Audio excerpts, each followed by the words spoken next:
Alright guys, nandito po tayo ngayon sa tinatawag nilang yung tart na kung saan na-trap yung mga animals noon. So ayan po, kung makikita po ninyo, ayan, ipo-focus po natin. Makikita po ninyo, para po to siyang quicksand. Ayan, nagbabubble siya, bari may oil parang ano. Ayan, kung makikita po ninyo, ayan, nagbabubble siya. So yan po, na-trap yung mga animals noon. Bali,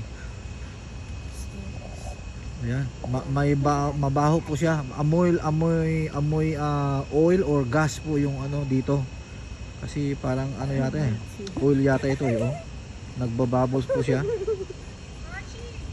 Diyan po na-trap yung mga animals noong panahon.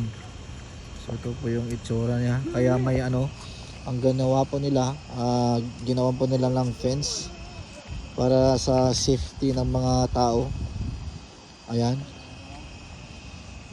Ayan. Ang galing, no? May ganito pala. Ito pala yung ano, oil. Ayan, para siyang tart, para siyang ano. Ayan. Pag naapakan niya ng animals, soft po yan siya. Makikita po nyo, nagbabubbles po siya, para siyang may lumalabas na oil. Yan. Kung makikita po nyo, yan, oil po yan siya. Saka sticky po yan siya, sticky. So matatrap talaga yung mga animal dyan. O yan, ang laking bubbles oh. Oh, ang laking bubbles. Para na siyang ano, may bundok siya. May mga bubbles po yan siya. Ayan, kung saan na trap yung mga animals. Nandito pa yung iba. Tingnan natin dito sa kabila. Mabaho, amoy oil, amoy ayan. Oh, yan, ang laking bubbles. Bali, mabaho po dito na lugar. Amoy oil, used oil. Kung ano po yung amoy ng used oil, yun po ang amoy niya dito. Bali, dyan po na-trap yung mga animals.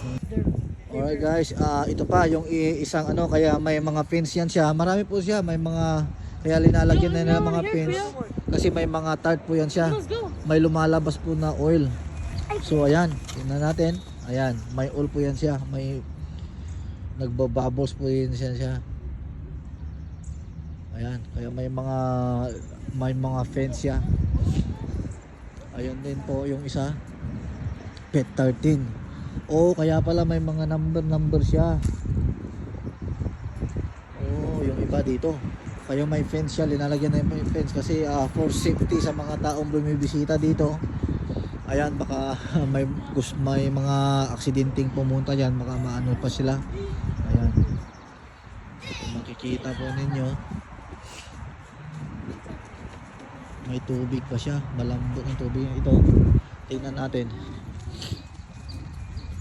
mayroon dito maliit na tart. So may lumalabas po na oil dito. Oh, ayan, pero hindi masyado. Yun oh, yung pinakamarami yung nandun, yung likod na yan, yung mga kahoy na yan.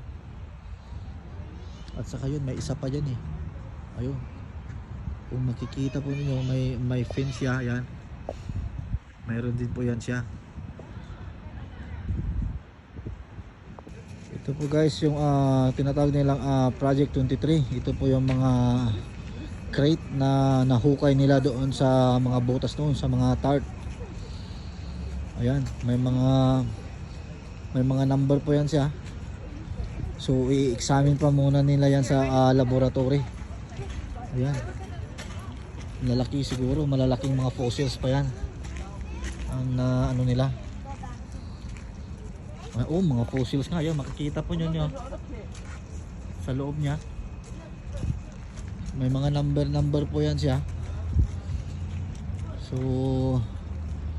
dadalhin pa nila yan sa kanilang laboratory. Ayan, oh, ang laki. Ayan, oh, kung makikita po ninyo sa loob nya. Ayan, makikita sa loob ng ano, crate na yan. Ayan. May mga fossils pa oh. So sa ongoing pala hanggang ngayon yung pag ano nila, pag re-research ng mga fossils dito sa La Brea tar pits. Ito yung ano nila. May bakod nga lang, hindi mo pwedeng pasukin.